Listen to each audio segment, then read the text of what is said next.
He had promised I you promised them. that he was going to make sure that his brother, his older brother, Greg, would be here and be a part of this live taping. So he's here, Rick is here, and I'm here, and of course, hello. So I guess, Ricky, we'll let Greg talk about it. He didn't see our first segment. He didn't see it. Heard a lot of it. Say never saw it. He ain't got Facebook. You gotta get in Facebook. I ain't got Too much social media. very social. So tell me, Greg, what we talked about was basically our unconditional love. Father, son, love Ricky, and because he's my son and I love him. You my son and I love you. So talk about your brother here that you love. So you just gonna dive right in on me? Hey, that's gonna mess us up there. He moved some glue. Help him, Lord. Get in this camera right here. Get in this camera. That's you over. You see? You got Okay. See, Daddy, you don't. Okay. I got it. Ricky. I got it. Jeez. So you want me to talk about Well, first of all, let me introduce you to my people that are tuning in.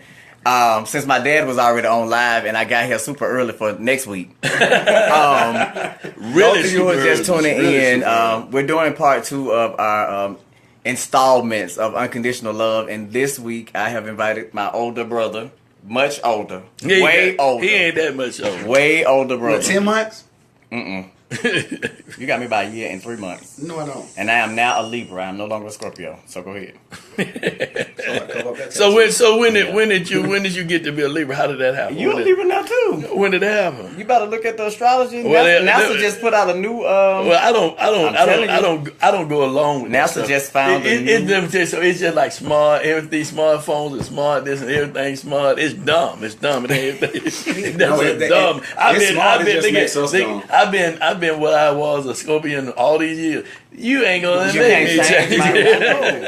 I said that when they did it. I was like, so you just, and then Scorpios now only have 7 days, 11/23 to 11/29. Yeah, well, okay. It was something unique about us. They wanted. That's what I said. Yeah, that's they all added a zodiac. Yeah, they found a new constellation, star constellation. So they added a new zodiac. Tell them Tell them we're not listening to them. They're not listening to them. We're not listening to them. Stupid. Okay, well we trying to get that video back up. I said that's stupid. Oh, okay.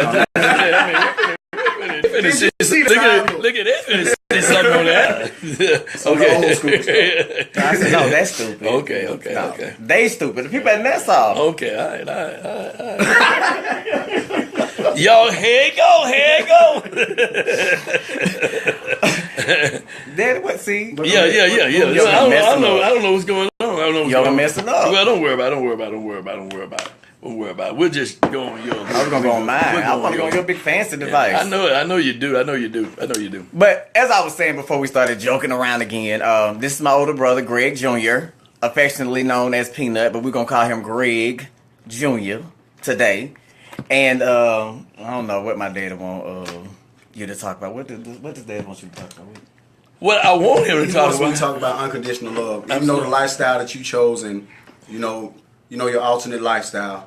He wants I think he wants me to comment on how do I feel about it, how did I feel about it, and how do I feel about it now. Correct. Absolutely. At first when I first found out, I was 13.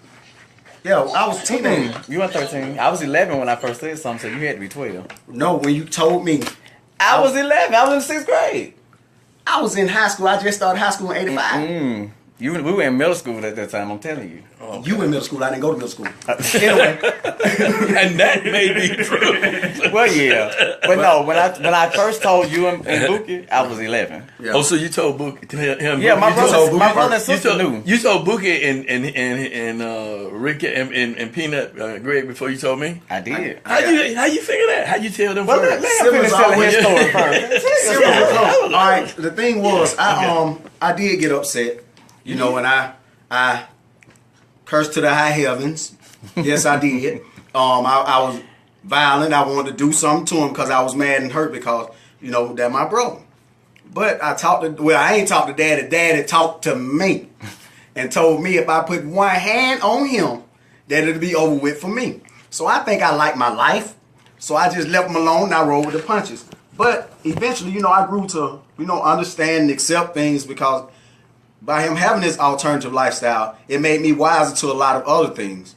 Because a lot of people are dumb to things and because they don't know. All you have to do is ask questions. I ain't asked questions. I was ashamed and all this other stuff. But I wasn't ashamed of him. I was ashamed of his lifestyle. But if you know Rike, like y'all know Rike, you can't be mad at him. You can't stay mad at him. He's going to make you laugh. And plus, it's my brother. It's my blood. So no matter what, right or wrong, you're still my blood, and I'm going to still love him the same. That's with all my siblings, my parents. That's just me. That's how I was raised. When you raised with God and you grounded with God, God lives in you. Y'all got it? Y'all got that? This the fan clan. So I want to get to this now. You told... Oh, God. You told Jonna, and you told Greg before you told me. But I told Greg.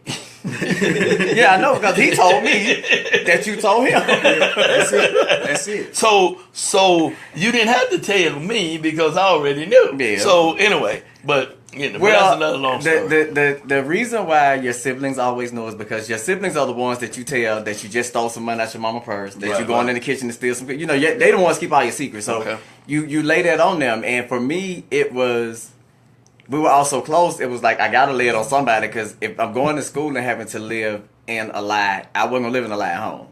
So I had to unleash it. And my mother, I actually told my mama when I was 12. She just didn't believe me until I got to like 16. But I told her early too because we were all in the same house. So I didn't want to walk around putting on a facade trying to be something that I wasn't at home because I had to do that at school. So that's why I told my siblings before I told anybody else. Now, well, let's ask the question to people who are listening or who are viewing. How did you handle it with your siblings? Did you tell your siblings, your brother, your sisters, and how did your brothers or sisters, or even other relatives, cousins and aunties and whatever, how did they react, or what was their reaction to you when you told them? Honestly, I'm asking your viewers. I know it, but I'm gonna answer the question too. For the viewers. No, they can answer because you put it in the form of a question, but it was so long. Yeah. So. I'm long-winded. I know. Well, let me break it down. Let me break it down. Long-winded too. Yeah, I am. They are long-winded. Let me break it down. My father wants anybody who is watching to chime in to tell us of your experiences of when you told your family, whether it's siblings, parents, cousins, how did they react? And y'all can put y'all comments down at the bottom. We'll try to read them because now he didn't know Steve Harvey. So I need to get my glasses on because I can't see that. Oh, y'all blind. I'm so glad I'm pretty. We are too. We're glad you're pretty too. But for me to answer the question that he's asking you guys, my younger brother and sister, by me raising them, they didn't really have anything to say. Like Michael came in, he was just like, just take care of yourself and be happy. And Tisha and I never really talked about it. We just kind of fell into being siblings and me picking out her clothes. But she ain't gonna like that one. Oh, Tisha. Oh, but she knows the truth because she called me right now, sending me pictures of her clothes, saying, "What I'm supposed to wear?" I don't know. You're in your 30s, supposed to know this. But anyway, as far as my cousins, I didn't have any complications with my cousins on my mother's side. I'm not going to say I had complications with my cousins on your side. They just were distant, but they had always been distant with the exception of Tiska. Everybody else was always kind of distant. Ricardo and Tavy were distant by other reasons, but we were still close. We were still close. It was always the one Shona and Quanda that I always had I'm not gonna say problem with. I'll just say they were standoffish. But they have those sort of type personalities anyway. They've grown out of it a little bit now, but they've always had those personalities. So that's how I dealt with it with them. The only other situations I ever had was that one aunt, and that's always that one aunt that don't want you to be that way. So they try to make it difficult. And that aunt was Kathy. But I think that was because she was closer to me in age, and she kind of witnessed everything because I was always at grandmama's house. She lived there. So, yeah, I think that's why it bothered her. And then she had to deal with Junior, too. So it was like, But I never really had complications. Nobody's ever called me out my name. I've never had to fight with a family member because of my lifestyle choices. Thank God. We ain't never have to jump on nobody. Thank God. We jumped on for other reasons, but we Whoa, we was just bad. wait a minute. That's a part of the fan clan too. It was just bad. There was 5 of us and 2 and 3 of them. Like, all right, we're gonna beat y'all up. Can't mess with one of us. Yeah. But people always ask me about me and my brother's relationship. They find it strange because, like the other day when we were texting. Who was that? I ain't gonna tell you. What were you thinking? Okay. Oh God, you stupid. The other day, okay, I put it out there like this: the way me and my brother talk. He got to stop using this word "stupid" up in here, I said up stupid. in here, up in here. He is stuck on the word "stupid." I said stupid again. You're dead. Okay. You're dead. Okay. Well, the other day when we were texting, whenever we text, or whenever I text either one of my brothers, I always text them and say, "What's up, girl?" And people always say, "Why you talk to your brothers like that?" I was like, "Me and my brothers have a bond that's so strong, and it's been going on this long that we talk to each other, like we on the streets, like really, really, really good friends." So, when he responded back, I showed my friend my phone. He was like, "Oh yeah," I was like, "Yeah." I can't tell you what he said, but I thoroughly enjoy my bond with my 2 brothers, my sisters, of course, because for some reason when you alternative, you and your sisters get along because they feel like they can get their eyebrows arched and get their hair done. They think you know it. And you're gonna do their makeup for their wedding. Oh, Yes, I remember that. yes, I remember yes, that. yes, How many, yes. Which one? The first one I said? Oh, I ain't got nothing. But my brothers and I actually have a tighter bond than my sisters and I. That's funny. Excuse me. Yes, Daddy. Jonna, I know that you're gonna see this. Daddy had nothing to do with that. All peanut. That was Greg. Okay, so if you want to talk to somebody, talk to Greg. She gonna get it to me. But I do want to talk about my relationship with my brother she just told me. My relationship. Whoa, you No, go she just told me. Oh, you in for it, buddy. Now, I never had any resentments for my brother growing up. He was my big brother, and unlike most little boys, I never wanted to be like my big brother as far as like the things he did in the streets and stuff. I wanted to be like him because he was like a manly man, and then he didn't grow facial hair, and I did, and I never wanted facial And hair. I still don't get it. Yeah. And I was, doing other stuff at the time. I didn't want this facial hair, so we was going to change places for one time. And then, he was going to go be me and I was going to be... What's the joke, Dad? That's a joke. I know trading places. Because he looking like, you was finna do what? No, trading places. That's a movie. Oh, yeah. But, that's all I was gonna say. I have to actually thank him because anything that he learned or anything that he knew, he taught me. That's even down to cutting hair, which is funny because we started off messing each other's heads up. Ooh, looking like a bowl. Gaps and everything, but he taught me how to cut hair, taught me how to fade it, taught me a lot about the streets, things I probably would have always been oblivious to because I stayed sheltered. I stayed in the house. Like, my great-grandmother used to be like, go outside and I go sit on the porch. That was the furthest I was going outside. I was not going outside. No, he wasn't. I wasn't playing football. I wasn't doing none of that. He wasn't cutting grass. He wasn't cutting cutting grass. He wasn't doing none of that. My daddy said cut the grass, and I told him I was tired. Had my hand on my head. That was that dramatic move. But no, my brother and I have we've always been close, very close, and a lot of people find it funny because like he's had moments where I've had guys that I dated and they hung out or stayed at the house and watched football and drank beer or whatever, and it was cool. And people find that funny, but I find it unconditional love. That's why we call this unconditional love because he never judged anybody that I dealt with. He treated them just like they was his brother too. So that's how it went. And Because everyone has lived their own life. I have to live my own life. I can't judge anybody. I'm not going to judge anyone. Even though everyone is always passing judgment on the wrong things. Look at the smart in thine own eye. You trying to preach? yeah, because what scripture was that from? He trying to preach? Said something about a spot in the eye. And by God and I stuff. know. Jesus. Yeah, I heard that. It's the church. It's got to be the church. It's the church. But I'm really proud of my sons. I'm proud of all of my children. I really am because I really appreciate the love that they have one for the other. and they're not selfish in their love with one another, and they look out for one another. And that's something that is really missing in our society today, because brothers and sisters do not get along. Kids don't get along with their parents. Parents don't get along with their kids. I'm even talking about not just people who live an alternative lifestyle, but people who live a heterosexual lifestyle. It is that love is lacking and missing in our society. And one of the things that I just want to leave with you guys, a couple of things I want to say, and these things are biblical, and it's something that I've shared with them, is that you don't attempt to take a life. You can't give a life. God gives life. So don't let that be the first thing you think about, killing somebody. And knowing that a disobedient child, your days will be numbered. That's something that they were taught.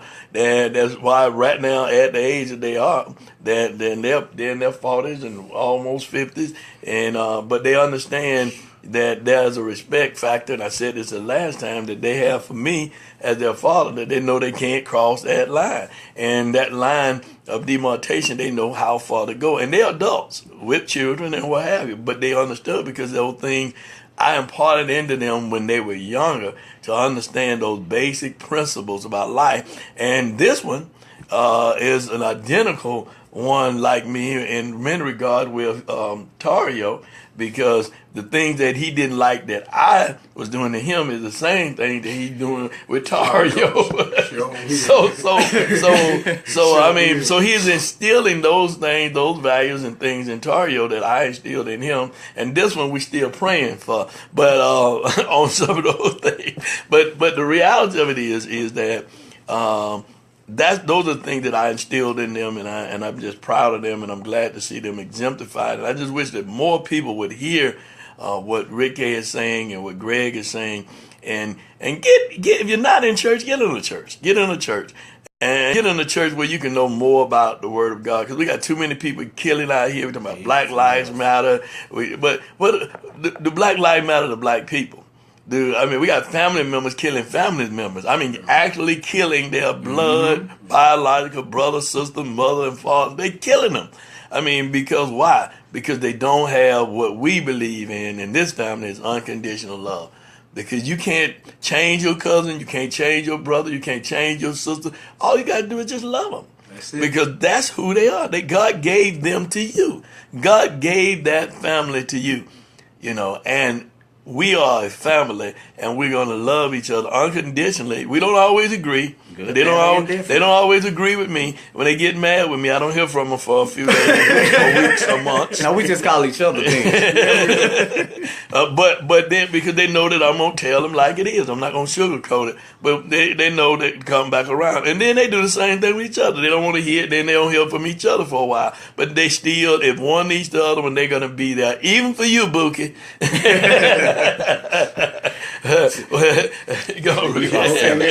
Okay, I'm trying to read some of the comments as they're coming through. Okay, read them. Amen. All right, then. You I don't so believe stupid. that one. Yes, my father is a preacher, Raquel. He has a church on Metropolitan.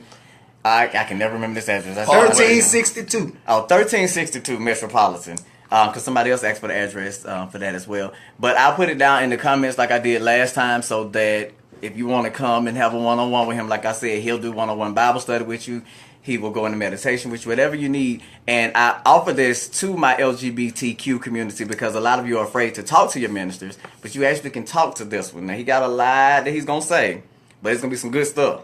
You got to take it all in. Make sure you take a note of it so you don't fall asleep, because he's going to be talking about it. Okay? But, yeah, right. People saying we look like strippers. I do not look like these men. Do you not see? No more. Do you not see how pretty I am? And how they got glasses on and everything. Look at this. I say I'm pretty, and they look at me like I'm crazy. Muhammad Ali said he was pretty. And vitality. Oh no, you pretty. Pretty ugly. See, that's why we look alike. I want to thank you for just tuning in to be a part and listen to us as a family.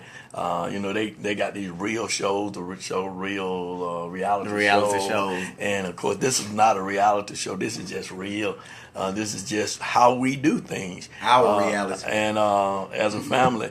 And I just really pray to God. My prayer is that people who see this, get something out of it and truly understand that it doesn't matter about the lifestyle of a person. It doesn't matter who that person may be or who you want that person to be. God loves all of us. He may not love our sin because we all sin, even me. We all sin. He may not love the sin, but he loves the sinner. And we have to learn to love one another just as Jesus Christ loves us. Because he says, love your neighbor as yourself. And as my preacher son back in the back said, is get the spot out your eye. And I believe the Bible said, how can you talk about somebody when you got a beam in your own eye? Can you talk about somebody with a mote in their eye? And we're always trying to condemn people and tear people down. I mean, and that doesn't make any difference. What your lifestyle is, we all are judgmental and want to tear one another down because we want people to be the way we want them to be. And you're not the way people want you to be, and certainly people are not going to be the way you want them to be. So all we have is to know that one day God is coming back for all of us. This life that we have now, we'll end. But there's a life that's called eternal life, and God's going to judge all of us.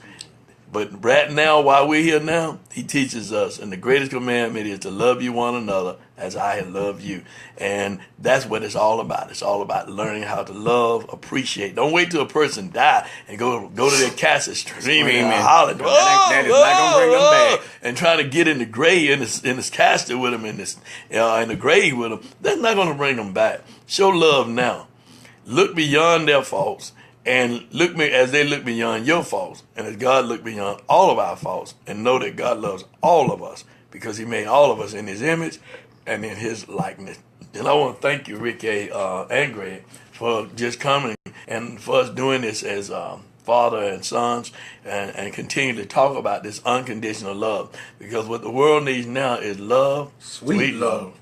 And on that note, Ricky, you want to sign us on off? Since you were late getting here. Oh, I was so on time for next week. But I do want to thank you guys for tuning in for this brief little, I don't even know how long we've been on, about 30 minutes or so. It ain't even been that long, probably about 15 to 20. But for taking the time out to listen. As I said in the last video, we're not trying to push our views on anybody.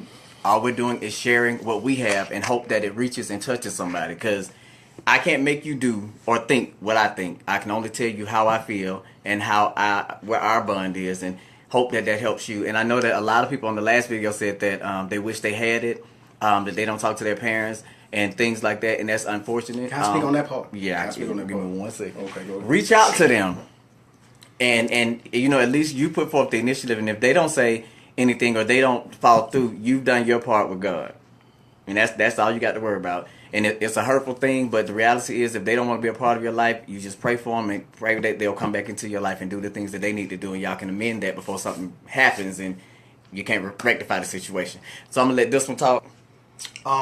Like he said, with your parents. The thing about it with your parents is, I mean, all us hard head. We was taught when we was younger, a hard head make a soft butt. We didn't want to listen to nobody. We want to do everything our way. I mean, that's even to the day. I still, at times have a hard head, in the soft. At times. But, I get mad and stuff. When I get mad, I try to talk to one of my siblings. Instead of talking to my parents, I talk to one of my siblings if I'm mad at my parents. And like Dad said, when he get on us, we don't talk for a while, but we do talk to each other. We do. But that doesn't excuse the fact that that's your father, that's your mother.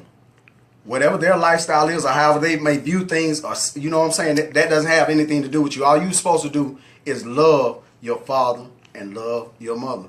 You got to show them love. You got to give them respect, because they didn't have to have you. God blessed them to have you. So just think about that part, because all of us ain't got to be him. Parents had a part in that too now. You so country. I can't help it. Y'all parents have a part in that too now. Y'all articulate. You articulate too. Stop acting. You putting on for the camera. He just putting on. I can hear him. And I had a little dog. His name was Puff. And Puff had fleas. And this is what I did to Puff. I went out and bought some flea powder, and I poured it on Puff, and the fleas went away. But if you just get a little Jesus in your life, you'll feel a whole lot better. I was trying to figure out what I was doing. Me too. I was getting hungry. But I'm You always- stay home, I'm man. out- You yeah. stay home. You know, everybody don't. Nobody believes that I eat all the time. Like they start seeing me. I was trying to tell them. No. Me and food. No, We used to call this food. one the garbage disposal. Still is. Because we just eat. Still is. No. We like to eat. So that is not a fiction. My daddy can attest for it that I just like to eat. So anybody out there with a home cooked meal that know how to cook, don't be sending me no crap. Let me know. I will travel for food. And make sure it's some good food too, cause if he come and it ain't good, he gonna talk about you. They know it. Live. Y'all stupid. But again, I will put the information down at the bottom for my dad's church along with the address and the phone number. So if anybody's looking for a church home, and I'm not telling you to come join his church. It's just that if you're looking for a church home and you want somebody who's going to take that one-on-one time with you, he will be willing to do so. And I don't know if God is just moving me right now. God is moving me. He is moving my hand to the finish. But I'll see y'all later. Bye.